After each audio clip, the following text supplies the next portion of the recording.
Hello, everybody. Let's continue with our class. We're in Luke, and we are in the last part of chapter 14, which is frustrating because I realize Luke chapter 15 is like this perfect beginning, middle, and end, and it would be a perfect class if we did all together. But we'll do a chunk of 15. Maybe we'll do all of it if we go fast. But you know me, I can't ever do this fast. I'm always a slow poke when I'm teaching. That's okay. We are in Luke chapter 14. We're going to start off in verse 25. So if you want Bibles to follow along, you can. Or if you have your paper and pencil ready to do some pictures, we can do that. Okay. So one of the last things we were talking about was how these parables about we are all invited to this feast, and are we interested in coming to it or not? Somebody has a cuckoo clock, and that's pretty cool. The rich friends chose not to come to the feast, but the people with hurt arms and who were blind, those are the ones who were coming to the feast. And that's the idea about who are we and what are we interested in doing? What are we interested in joining? And so he's going to continue with another parable here in Luke chapter 14 and verse 25. Actually, it's not a parable, but this is, okay, I'm going to stop for a second. This is one of the hard verses from Jesus. Jesus says some things that don't sound like Jesus said it the first time you hear it. Sometimes people go, wait, Jesus said that? I don't know about that. So we're going to read it. Jesus really said these words, but they're kind of surprising. All right. So Luke chapter 14, verse 25. Listen to this. Now there went with him a great multitude, and he turned and said to them, if any man comes unto me and hates not his own father, mother, wife, children, brothers, and sisters, yea, even his own life, he cannot be my disciple. What is he saying there? If anyone doesn't do what with his mom and dad and brothers and sisters and family? You can see the word? Pretty extreme word. Look at this. Let's look at this. We got to be careful with this one. If anyone comes to me and doesn't hate, oh, there we go, and doesn't hate his own father and mother and wife and children and brothers and sisters in his own life, he can't be my disciple. Does God want us to hate? No. We know that hate is wrong, right? So why does he say you can't come unless you hate your own family or your own life? What do you think he means? This is just a hard thing. What do you think he means?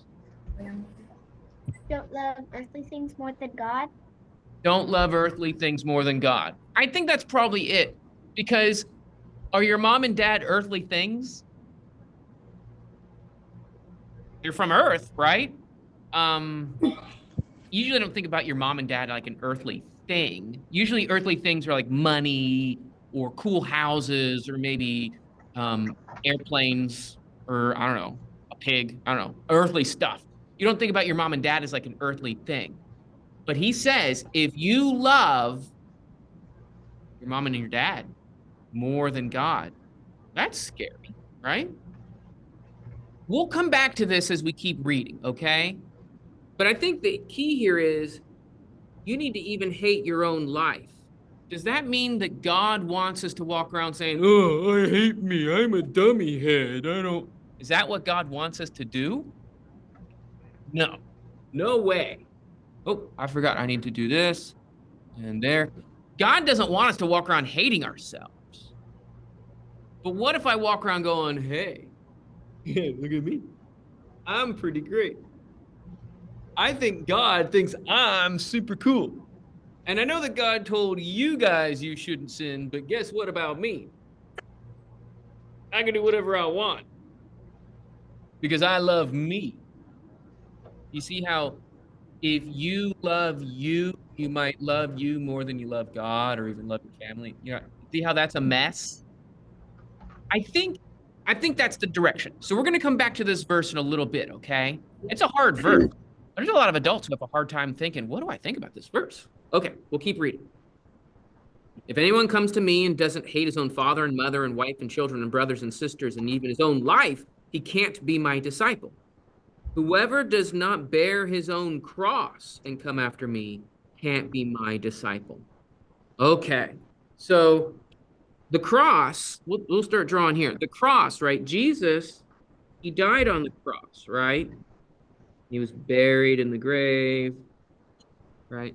And so he's going to be on the cross. Nowadays, people have necklaces with crosses, right? And they wear a necklace with the cross because the cross is a very beautiful idea because it's about what Jesus does, right? Mhm. But was the cross a pretty thing back then? No, No. it was so very, it was, I'm sorry. Yeah. And so do you think he means bear your cross on a necklace? No, No. I think what he means is carry this heavy cross like on your shoulder, right? Carrying it along. And like the cross is a heavy piece of wood, but it's also going to be where you die. Does that make sense? yeah, Do you want to walk around with a heavy piece of wood? No, no, not really. Do you want to walk around with the heavy piece of wood that you're going to die on? no, Oh, that makes it even worse, right? So he says, unless you're willing to walk around with the heavy piece of wood that you're going to die on, you can't be my disciple. Do you think there's a lot of people who say, I don't want to die. I Yeah. love me. I don't want to die. And they decide not to follow Jesus. Does that make sense? I don't want to die for Jesus. I love me too much. And they're not willing to carry the cross. Does that make sense? I think that that's what he's talking about here with the idea of hate. We need to, yes, I mean, we need to love our family and love ourselves, but who do we love more than everything? Love God. Now he's going to give some examples about it, okay? For which of you, desiring to build a tower, doesn't first sit down and count the cost, whether he has wherewith to complete it?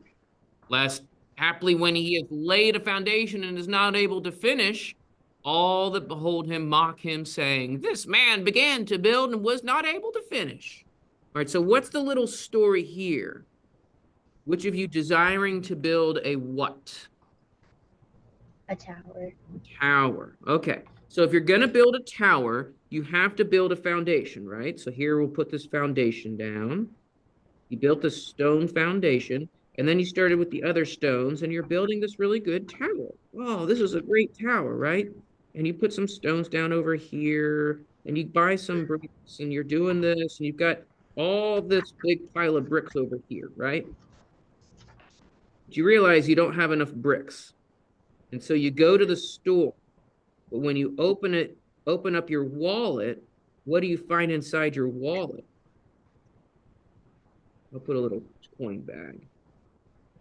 Does he have enough money in his coin bag to finish building it? No. No, he doesn't have enough money. How good does this tower look that he started building? Is it a good tower? No. No, it's only like a little bit taller than this person. If you start building a tower and you can't finish it, kind of makes you look foolish or look dumb. What's he telling us we should do? If you want to do something big like build a tower or follow Jesus, what should you do? What should you think about it? The cost. Yeah. Can you do it? Can you carry such a heavy burden? Can you pay for so much cost? Here's another story. Or what king, as he goes to encounter another king in war, won't he sit down first and take counsel whether he is able with 10,000 men to meet him that comes against him with 20,000? So here's a king. I'll put him in a crown. Move it down. I'm not going to draw 10,000 men because that's really hard to draw. I'm going to draw it based on size. So here's a king, and his army is this big of a guy. All right. This is how big his army is. Okay. That's a pretty good army, right? Yep. And here's the other king, and he's going to fight this other king. Probably because he doesn't like the other king's mustache. That's why he's fighting him. But guess what this king's army is like?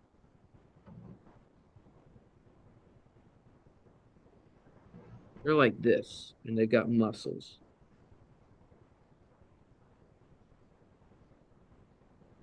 They've all got mustaches. He had this. Okay, he doesn't have. These soldiers are so big, I don't even have enough room for them. He's got a sword too. His sword is this big.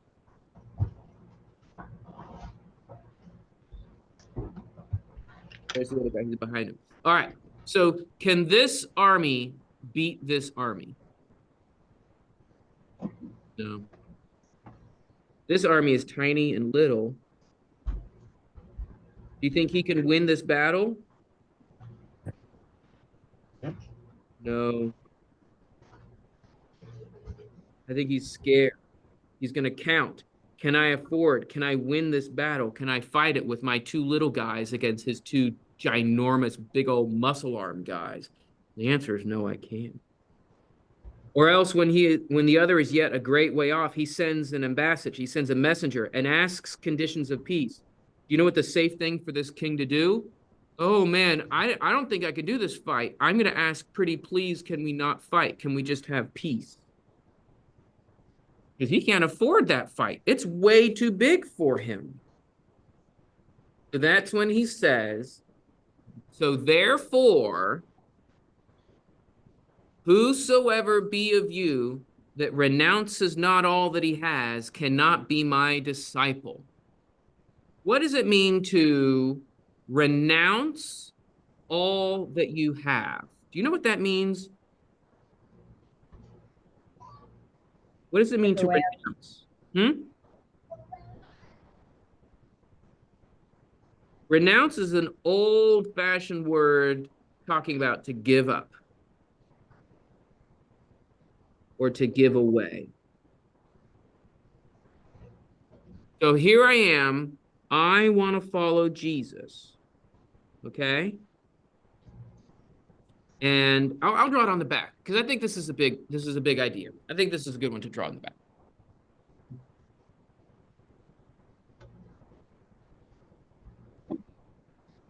All right.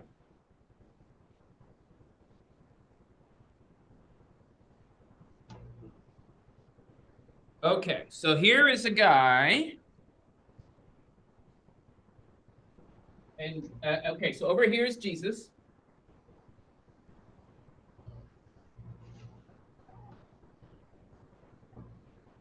Jesus is ready and welcoming for us to come, right? And there's going to be two guys. Two guys are going to come up to him. One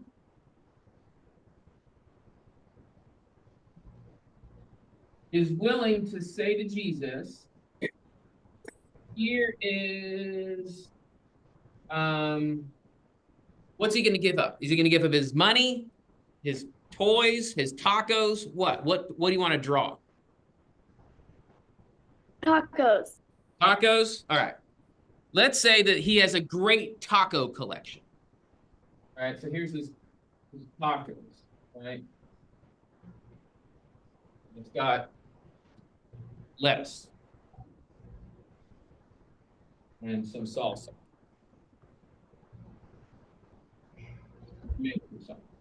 Well, this is just a silly picture, but you get the idea. Like Jesus, I have the world's greatest taco collection. They're really, really tasty. But who does he love more? What does he love more? Does he love Jesus or does he love his tacos? Jesus. He loves Jesus. And so he gives the tacos away. Maybe he gives them to somebody who's poor and they're really hungry, right? And so they need the food. Maybe he gives them to Jesus just as a gift to God. They did that a lot in the Old Testament, right? They would make sacrifices to God. So here is a man, he's bringing all that he has. In our picture, everything he has is tacos. But he brings all that he has and he gives it up for Jesus. That's what he's talking about here. Let me show you the passage again. He says, so therefore, whoever he be of you that renounces not all that he has can't be my disciple. So if you do not give it up or give it away, you can't be my disciple. But if you do give it away, then what's going to happen to you? You will be his disciple. You are his disciple. Perfect. So now we'll draw a guy who's not going to give it all up. Here's the other guy. And he's got, it's like with one hand, he's going to try to give away one of his tacos. With his other hand, he's trying to hide his secret taco. That make sense? Like Ananias and Sapphira? Oh, that's a great connection. Yes, like Ananias and Sapphira. Now, here's the thing. Is it evil to have a taco? No. No, it's not evil to have a taco. And the taco here is representing things like money or possessions. Remember the very first thing? Whoever doesn't hate his father and mother and brothers. Is it evil to have a mom and a dad? No. No. But what should we do with the things that we have? We should be willing to do what with them? Give You them should away. give. Yes. Give them to somebody needy, or okay, does Jesus need a taco? No. No. But here's another thing. What if we give Jesus all our money? Does he actually need money? No. No. It's What does like, he need? It's like giving it to God so that you can like use it for what he needs, as in the churches and how he needs more followers. You can like devote yourself to that. You don't actually give him the money, but you give him what the money makes. Yeah, okay, that makes sense. Because does Jesus need anything? Like need it? No, No. no. Like, you and I, we need to eat. Jesus is God. He doesn't even have to do that, right? He's great and powerful. But even though he doesn't need it, we need to learn how to give things up for him. And if we want to follow in the footsteps of Jesus, we have to be willing to give up our tacos. Is it bad to have a taco? You need to You got to eat. But what's bad is when you're unwilling to give it up to Jesus.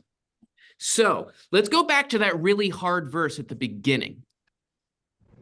All right. Luke records Jesus saying, if any man comes to me and doesn't hate and hates not his own father and mother and wife and children and brothers and sisters in his own life, he can't be my disciple. And then he ends the section, whoever he be of you that renounces not or gives away not all that he has, he can't be my disciple. So do you see how that's connected together? It's not Jesus is saying, thou shalt hate. He's teaching us, you need to, well, how would you describe it? What is Jesus teaching us here, do you think? He's not telling me to hate my mom and dad. But maybe make sure that we're willing to listen to Jesus more, follow Jesus. Now, here's the thing. I think I know almost all of your moms and dads. Let me see if I can see them back there. They're pretty good moms and dads. I think you can believe and listen to your mom and dad because I know them. I've talked to them and they're pretty cool people. Are they perfect? No. No. So we're going to do a pretend. This is not your mom and dad. We're going to do a pretend. All of a sudden, your moms and dads decide to be car thieves and start stealing cars. You come home and you look into your garage or in your backyard, and there's like all sorts of cars that they stole, and they're trying to hide them by putting branches of leaves on top. Because, I don't know, maybe your parents went crazy and they said, we want to be car thieves and we're going to steal all the cars. Is that a good thing for them to do? No. No. If the police come and knock on your door and they say, okay, I know you're just a little kid, but are your parents stealing cars? You need to tell the truth, right? You need to tell the truth. And the police say, oh, your mom and dad, and they give them a slap on the wrist and they make them sit in the corner and return all the cars. Actually, it'd be a bigger punishment than just sitting in the corner. But so you see, you got to do the right thing. Now, your moms and dads are great, but we got to remember who's more important, my mom and dad or Jesus? Jesus. Jesus. Sometimes people forget that. Did you know that? That's hard. Okay, any questions about that story before we move on? I think it's kind of a hard one to think about. Any questions before we move on? God always knows, but he'll know if you tell him that, like he'll know if you lie. So then you're doing wrong too. Yeah, that's true. God always does know. He knows if we have a secret taco too, right? Can't fool him. Oh, let's see. Is that the Dobbs home? I see a hand up. Go for it. It also kind of reminds me in Genesis when he asked Adam where he was. He knew where he was. He was just going to see if he was going to tell the truth or not. Yeah. And that's a good story example. Did Adam really love Eve? Did Adam listen to God or Eve when Eve was handing him the fruit? Eve. He listened to Eve, didn't he? Should he have listened to God instead? Yes.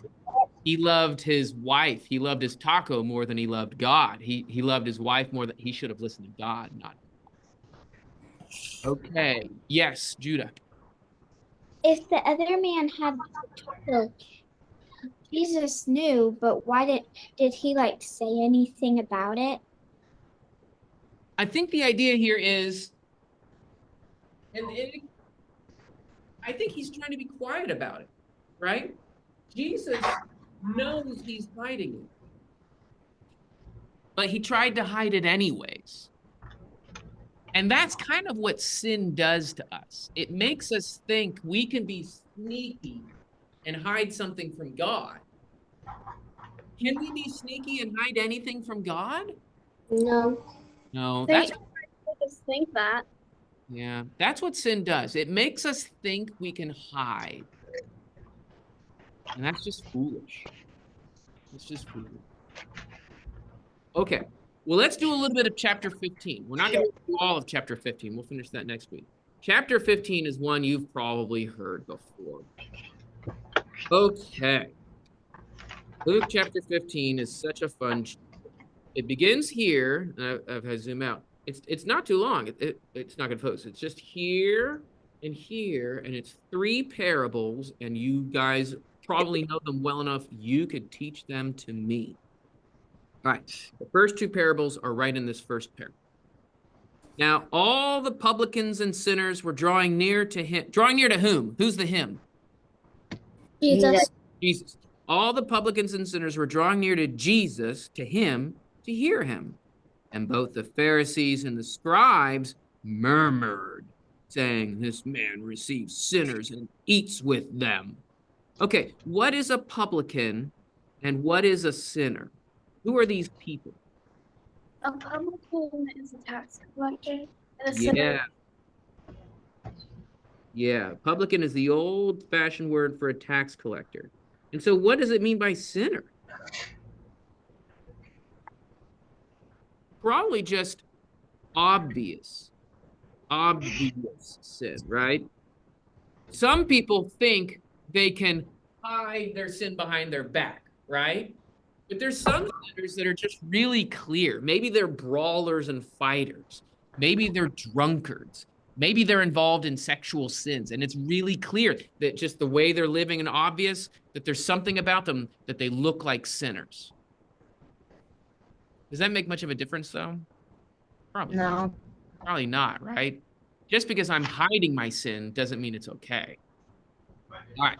So there's some people that are very much sinners. So I'm going to draw them over here. All right. First, we have Jesus. He's here, and he's just always in a good mood. I always draw Jesus with his hand out, like he's preaching or like he's welcoming people in, right? So there's Jesus. And we have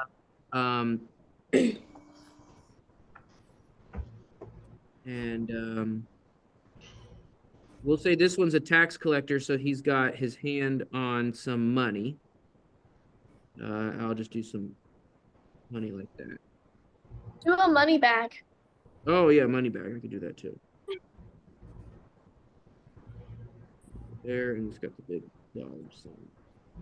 There's one sinner, and here is somebody who's also a sinner. I'll make this one a lady. Lipstick. Right.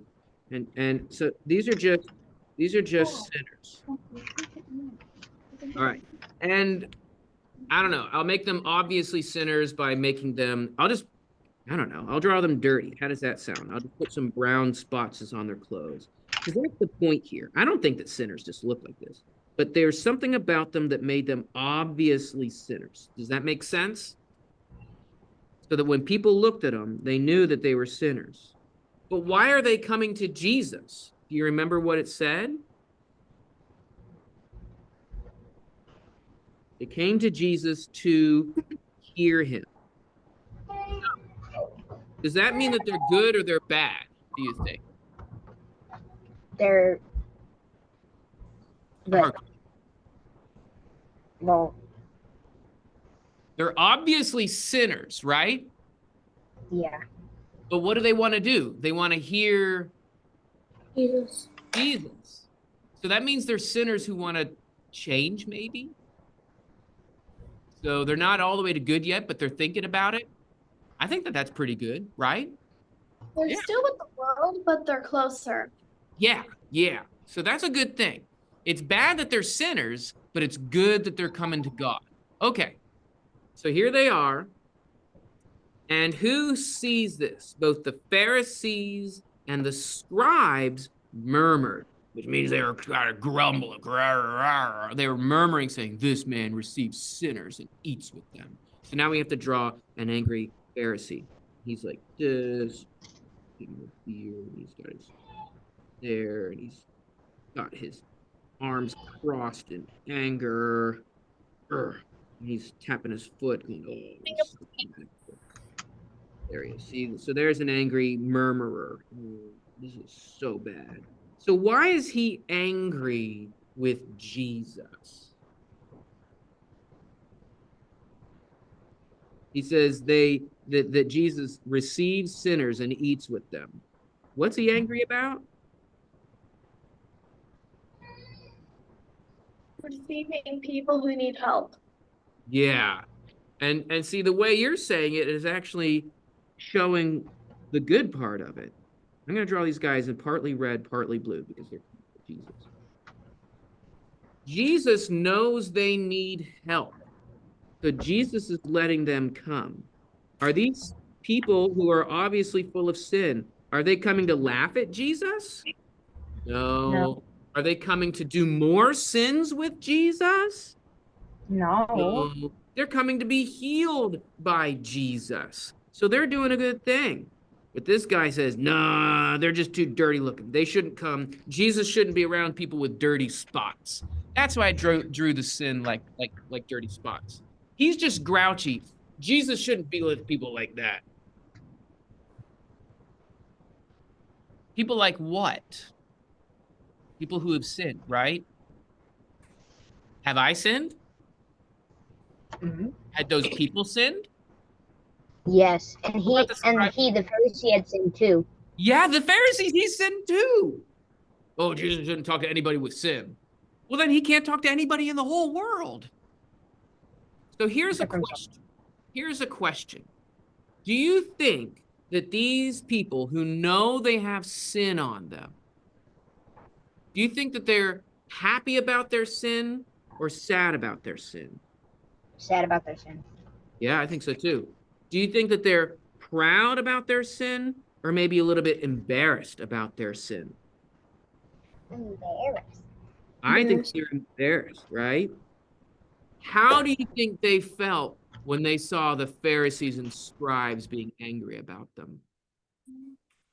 What I do with Pharisees and his Pharisees and Nervous and scared. Jesus is being so nice to them, and then all of a sudden the Pharisees are mean. Can you imagine how scary that would make you feel? Oh, maybe he's right. Maybe I shouldn't come to Jesus. Maybe I should just stay home and stay dirty. Should we stay home and stay dirty? No. no. But this Pharisee guy, he's making them feel bad. He's making them think that they shouldn't come to Jesus. Do you see how ugly that is? Yeah. That's like saying when somebody's coming into the church building, no, why don't you just go back home? Don't do that. We need to welcome everybody. And so when Jesus saw that, he told 3 parables. And I think maybe Jesus was frustrated with them. All right. So the Pharisees and the scribes, they murmured, saying, "This man receives sinners and eats with them." And Jesus spoke unto them this parable, saying, "Which man of you, having 100 sheep, and having lost one of them, does not leave the 99 in the wilderness and go after that which is lost until he find it? And when he has found it, he lays it on his shoulders, rejoicing. And when he comes home, he calls together his friends and his neighbors, saying unto them, Rejoice with me, for I have found my sheep which was lost. I say unto you that even so shall be joy in heaven over one sinner that repents, but more than over 99 righteous persons which need no repentance." Have you guys heard this story before? Yes. Yes. Yes. It's about the lost sheep, right? So the sheep gets lost. Okay, so in this parable, in this picture, who is the lost sheep? We are. We are, but in this picture, who would you consider the lost sheep? The sinners. Yeah, the sinners up on top, they're the lost sheep. All right? But also kind of the Pharisees, because they But- don't really. Well, we'll talk about that in a second. These guys are obviously sinners. They've got the sin stains on them, and they know it and they're feeling it. And so they're a lost sheep. That's really the point here. They are very much a lost sheep. And what does and who goes after the lost sheep? I'll draw a sheep. Jesus. Jesus goes after them, after the lost sheep. So in this parable, Jesus is the shepherd, right? I'll draw him holding a shepherd's staff. I guess that's what it looks like. It just looks like a giant hook. All right. And so Jesus is the shepherd that goes after the lost sheep. So who are these people then? Lost sheep. I think the Pharisees are the 99 sheep that didn't get lost. They like, these are the people that stopped going to church. These are the people that went off and decided to sin. These are the people that went far away from God, and the shepherd had to go bring them back. And these are the people who stayed at church every day. Now, are the Pharisees really that good? No. No. More like wolves. But they're like they're like the sheep that didn't run away. Okay? That's not saying they're holy and they're good, but that's kind of like who they are in this story. Does that make sense? Yeah. So, who did Jesus spend more time with? Did he spend more time with the 99 that stayed at home? Or did he spend more time looking for this one?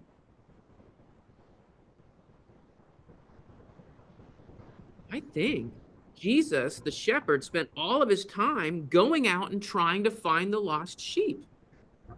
That's where there is joy. Where is there joy? Because there was 99 who stayed at home? No, there is more joy in heaven over one sinner that repents.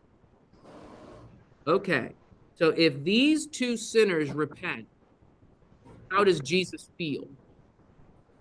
Happy. Happy. If these sinners repent, how should this man feel? Happy. He should feel happy, but he's not feeling happy.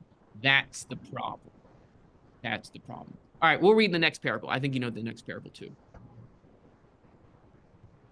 Or what woman, having 10 pieces of silver, if she loses one piece, does not light a lamp and sweep the house and seek diligently until she find it? And when she has found it, she calls together her friends and neighbors, saying, "Rejoice with me, for I have found the piece which I had lost." Even so, I say to you, there is joy in the presence of the angels of God over one sinner that repents.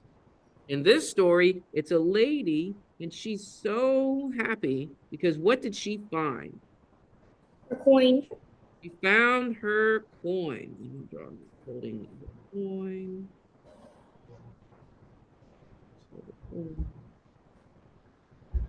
And what does she want everybody to do with her? Rejoice. Yeah, rejoice with me. Now, that means she's really happy. And how does she want everybody to feel? Happy. She wants everybody to be happy. What about the 9 coins that didn't get lost? What do we care about them? She's like, oh, don't worry about them. Be happy, I found my lost coin. All right, so that's what Jesus is trying to tell us. He's not trying to say it's okay to be lost. He's not trying to say, I don't love the other 9 coins. What is Jesus really trying to teach us? The safe ones are safe, but the ones that are not like lost, they aren't. Yeah.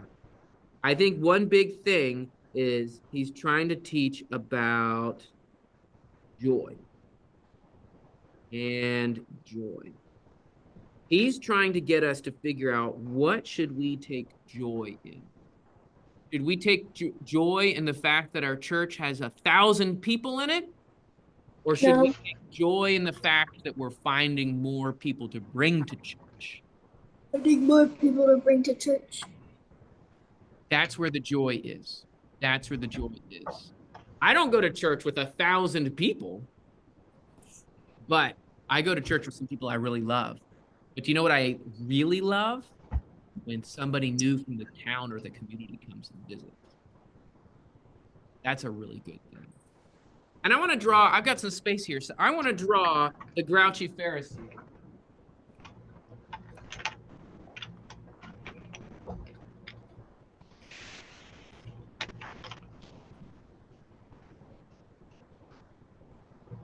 This grouchy Pharisee thing makes me so mad. That's him tapping his foot. He's got all this anger.